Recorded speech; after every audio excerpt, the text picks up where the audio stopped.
council seat. The Alps doth spit and void his room upon.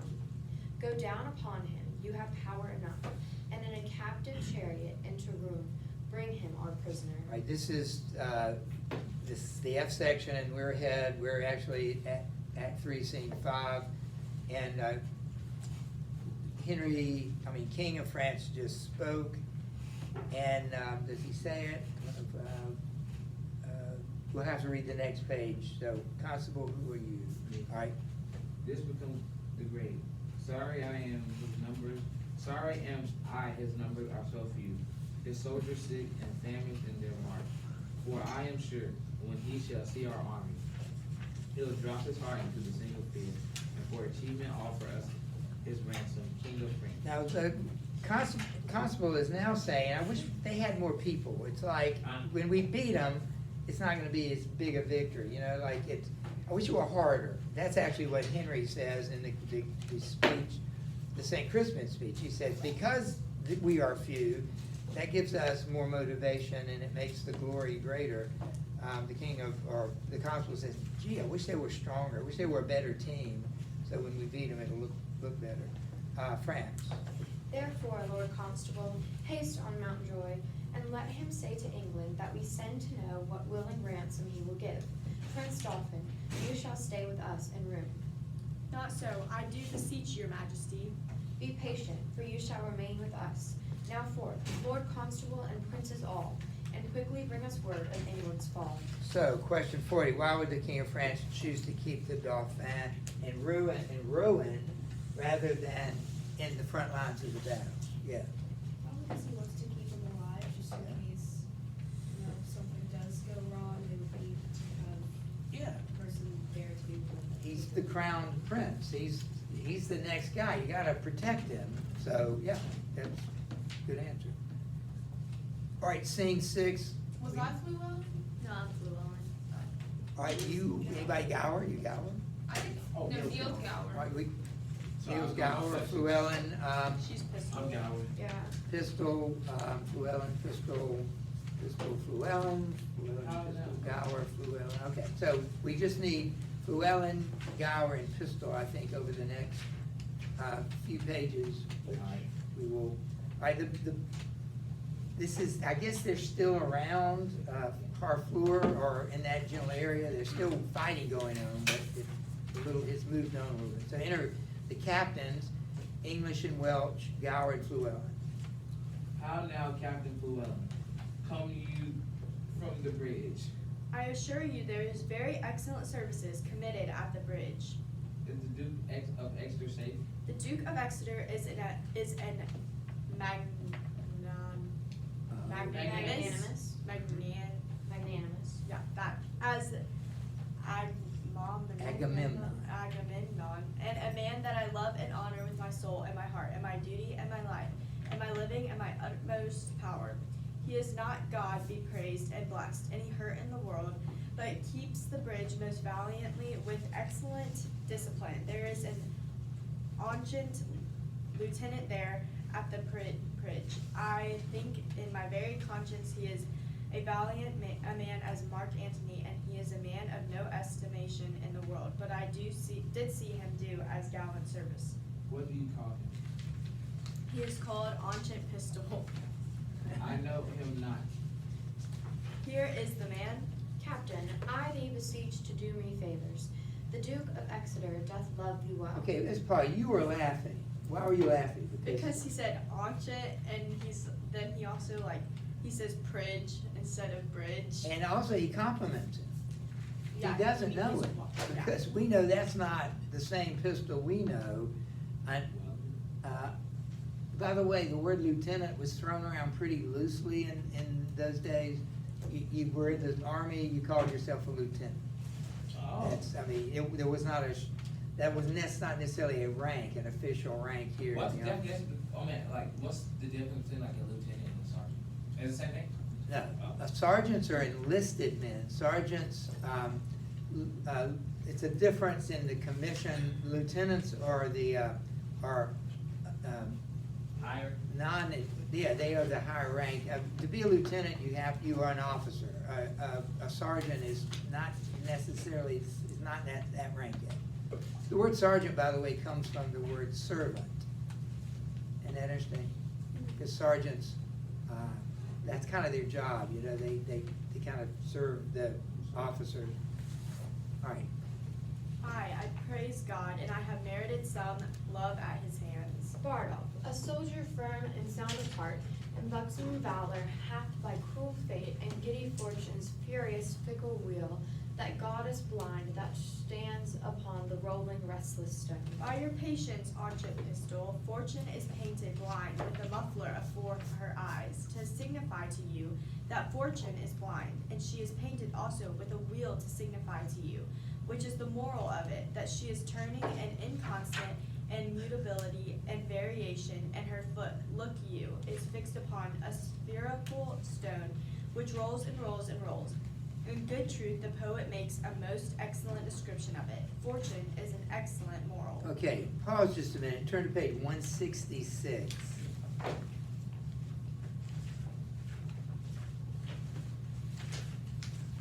That's a picture of giddy fortune. She's blind and she's turning the wheel of fortune. Where it stops, round and round it goes. Where it stops, nobody knows. That so the idea of chance or luck or fortune. You just blindly turn it.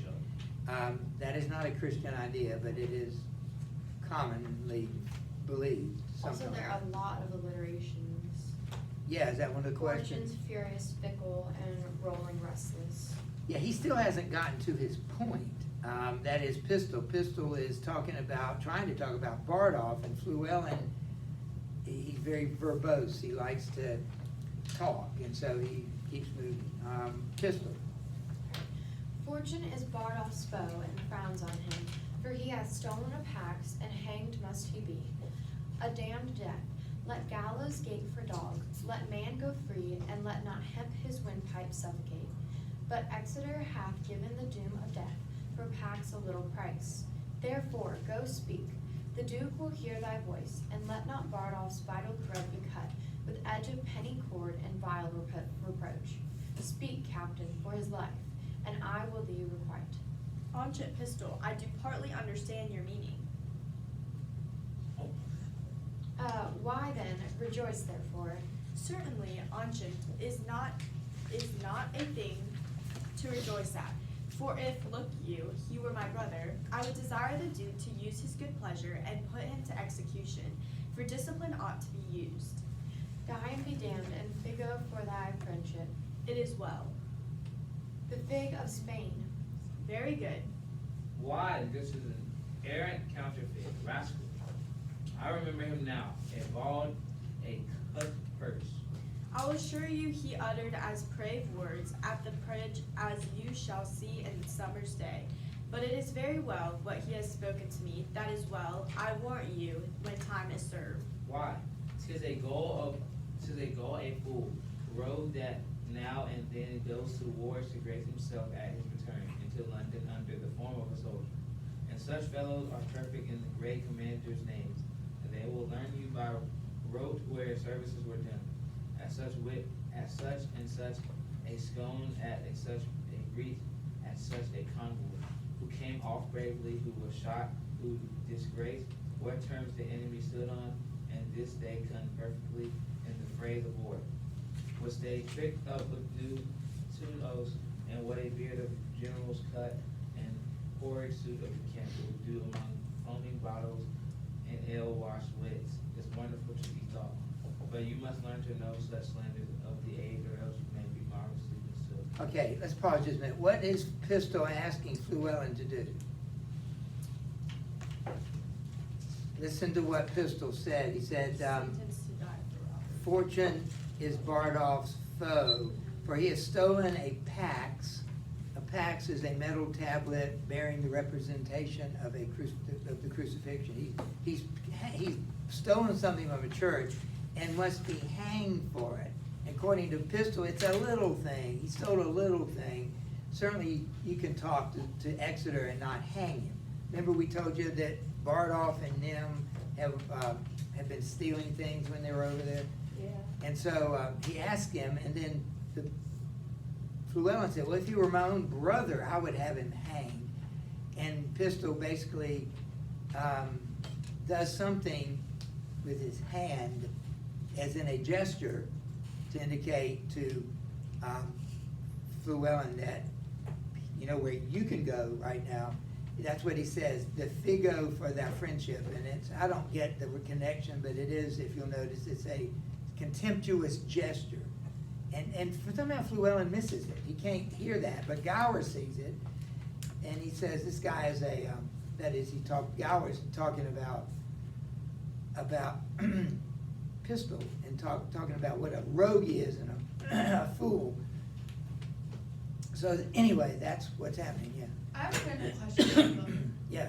In between each act, they have like an intermission. Like when you go to like the play now, there's like one intermission in the middle of Act 1 and Act 2. So they have one in between all. They probably should have one, like, how many acts are I think there? there's 5 or 6. I've always found. Then they would probably do it around Act 3, and then have that one intermission, I think. Maybe so, it doesn't indicate it in Because the text. usually it's just. That would be up to unless the it's like company. really long, then. And you notice there is no break between acts otherwise. Yeah. The action is continuous. There's no Yes. closing of the curtains and waiting and opening of the curtains. There's one thing after. There would be need to like change scenes or set pieces, cause there wasn't any set pieces, right? Yeah, whenever like I went to like the fake book theater, you know, like the reconstructed one, they said that they didn't do a lot of intermissions because it's like it was kind of like people back then had longer attention spans, and so like they said that like they could sit there and like watch it, But it's still about 2 hours, Yeah. but that's Yeah, true. so then they would probably- and that they like Plus they had to get it over before it rained. They had to get it over before it What got would dark. happen if it was like mid play and just downpoured all of a sudden? People would get wet. Because back then they didn't have like the weather on their phones. Ooh. Oh, they didn't have. They didn't have roof over the Globe Theater either. They They would, didn't have they a would roof? get wet. No. Sure So that they couldn't happened. predict the weather. Oh, so they just could've had a I'm little. sure that Magic. People do, you know, you can predict the weather without going to a weatherman. Farmers do it all the time. Yeah. Farmers do it all the time. They look at the signs in nature, like Yeah. birds leave, they fly away. I mean, there are a lot of ways to, Yeah, I'm so Certain confused cloud how formations. on like the weather lady, she's like, on Saturday it's gonna be this degrees. Like, well, they can actually Well, see she the weather doesn't do system that. How does she moving on do radar. that? You can They pick it can- up on radar, and you can see there's a weather system in California. It takes about 6 days for it to get here. So that weather system is coming here. There's no way they could have done that in the Middle Ages, but they can look at the animals and the birds and If the the weather. scarecrow Clouds. falls down, it's gonna That's a rain. big one. Sure, if it's cloudy outside, there's a good chance it's gonna rain. Just listen to this about Gower If the before we scarecrow's like- bring this to a close. Catherine, I want you to hear this. The second thing Gower says, well, you've been fooled. You thought he was a hero because he talks a lot. This is the kind of guy that will go back to England and pretend that he was in every battle and tell you all these stories. That's the kind of guy, he's talking about Pistol, and he is. He won't fight, but he'll hang around the battlefield and he'll collect information and he'll sell stuff. And when he goes back to England, he'll tell them, listen, I was right there and this is what happened. So he'll pretend, he call it stolen honor or stolen. So he's like on the battlefield, he's like hiding. Technically, he's telling Both. the truth.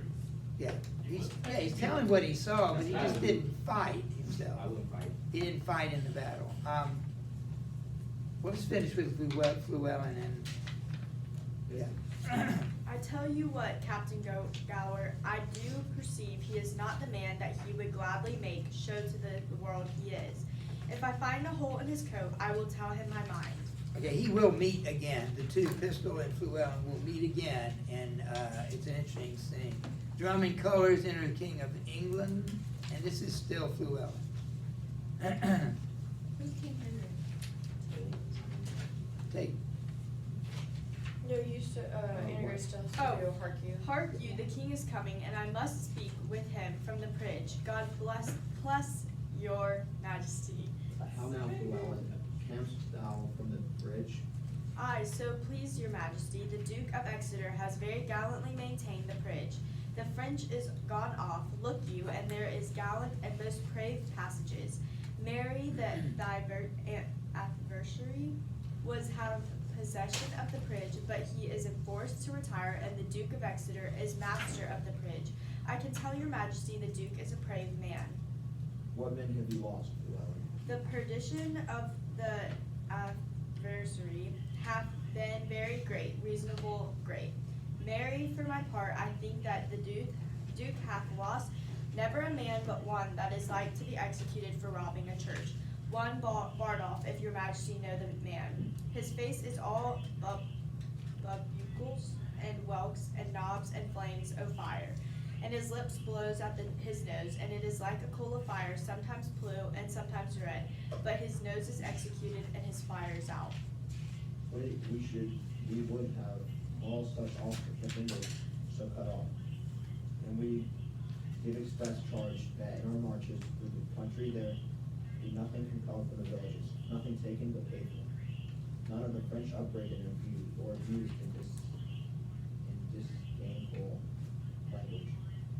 For when lenity and cruelty play for a kingdom, the gentler gamester is as soon as winning. All right, we are gonna stop there. They're gonna hang, Henry is gonna hang his friend, Bartle, What?